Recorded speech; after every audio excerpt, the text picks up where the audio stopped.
Hi friends प्रतिदिनेर मतो आजकेरो चले एसेछि नतून एकटी रेसिपि निये। आजकेर बानाबो चकलेट पाटीसापटा। बाच्चादेर भीषणই प्रिय एकटी रेसिपि, बड़राओ किन्तु भालोबासबे। एटा एत सुंदर देखते हयेछिलो जे काटतेई मन चाচ্ছিল ना। ताहले चलुन देखे निन एकबार रेसिपिटी किभाबे बानालाम एई मजादार पाटीसापटा रेसिपिटी। एर जोन्नो प्रथमे एकटी मिक्सिंग बोले निये निয়েছি 1 কাপ चालेर गुঁড়ो, तार संगे दिए दिচ্ছি আমি हाफ कप एखाने मयदा, दिए दिচ্ছি 1/3 कप चीनी, সেই সঙ্গে দিয়ে দিচ্ছি স্বাদ অনুযায়ী লবণ।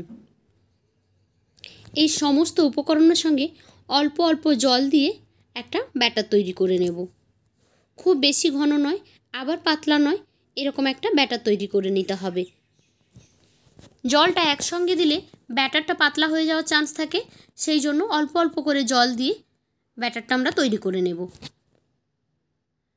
এখন এই ব্যাটারটাকে একটা সাইডে আমি সরিয়ে রেখে দিচ্ছি। এখন এই পাটিসাপটা পিঠার একটা পুর বানিয়ে নেব। তার জন্য একটি কড়াইতে আমি 1/3 কাপ জল নিয়েছি, দিয়ে দিচ্ছি এখানে 2 টেবিল চামচ মতো চিনি। খুব বেশি চিনি দেব না এখানে।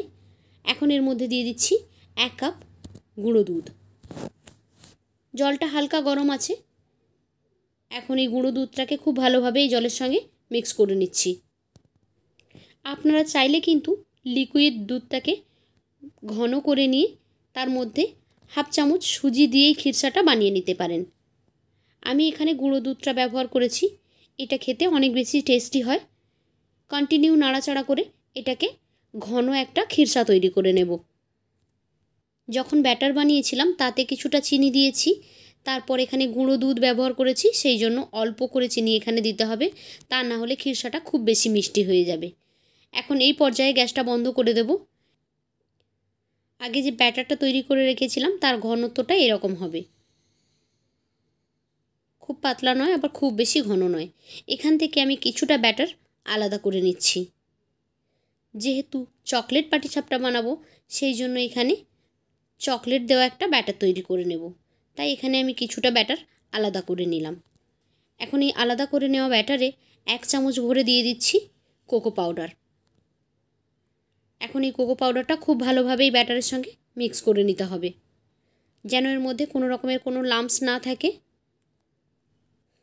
এখন এটা খুব ভালোভাবে মেশানো হয়ে গেছে। এই ব্যাটারটাকে আপনারা যে কোনো পাইপিং ব্যাগে কিংবা যে কোনো বোতলের মধ্যে দিয়ে দিতে পারেন, দিয়ে তার ঢাকনাটাকে একটু ফুটো করে দেবেন, তাহলে কিন্তু এই ব্যাটারটা দিতে সুবিধা হবে। আমি একটা প্যান বসিয়ে দিয়েছি গ্যাসে। প্যানটা গরম হতে তার মধ্যে কয়েক ফোঁটা তেল দিয়ে একটা টিস্যু পেপার দিয়ে এভাবে মুছে নিচ্ছি। তারপর যে চকলেট ব্যাটারটা রেখেছিলাম সেটা আমি একটা এরকম সসের বোতলে নিয়ে নিয়েছি। তারপর এভাবে রাউন্ড রাউন্ড করে এখানে ডিজাইন বানিয়ে নিলাম। এখন 20 থেকে 25 সেকেন্ড পর্যন্ত অপেক্ষা করলে এই ব্যাটারটার কালারটা চেঞ্জ হয়ে যাবে। যাতে এটা একটু ড্রাই হয়ে আসে তার জন্য অপেক্ষা করলাম। এবার এর মধ্যে দিয়ে দিচ্ছি 1 চামচ ভরে এখানে যে সাদা ব্যাটারটা ছিল সেই ব্যাটারটা। এটার উপরে এভাবে ঢেকে দিচ্ছি, ঘুরিয়ে ঘুরিয়ে গোল মতো একটা রুটির মতো তৈরি করে নিলাম। এখন এটা যাতে ভালোভাবে কুক হয়ে যায় তার জন্য একটু অপেক্ষা করব। একটু সময় অপেক্ষা করার পর দেখুন এটা কিন্তু ভালোভাবে কুক হয়ে গেছে। এখন এর মধ্যে আগে থেকে তৈরি করে রাখা খিরসাটা আমরা দিয়ে দেব। একটু লম্বা করে এভাবে দিয়ে দিচ্ছি। আপনারা চাইলে এর জায়গায় নারকেলের পুর তৈরি করেও দিতে পারেন। এখন এটাকে আস্তে আস্তে করে ফোল্ড করে দিচ্ছি। দেখুন কত সুন্দর হয়েছে দেখতে, এটা ভীষণ সুন্দর হয়েছে দেখতে। আর যেহেতু চকলেট দেওয়া, এতে তো কোনো কথাই হবে না বাচ্চাদের। বাচ্চারা পিঠা খেতে না ভালোবাসলেও এরকম যদি চকলেটের পিঠা পায় তাহলে কিন্তু ওরা লুফে নেবে। এই যে রেডি হয়ে গেল একটা পিঠা। একই রকমভাবে এখানে বাকি পিঠাগুলোও আমি রেডি করে নেব। আরও একটা পিঠা আমি একই রকমভাবে এখানে তৈরি করে নিচ্ছি। সেমভাবে আপনারাও খুব সহজে এই পিঠাটা কিন্তু বাড়িতে তৈরি করে নিতে পারেন। এই তো রেডি হয়ে গেল আরও একটা পিঠা। একই প্রসেসে সব পিঠা আমি রেডি করে নিয়েছি।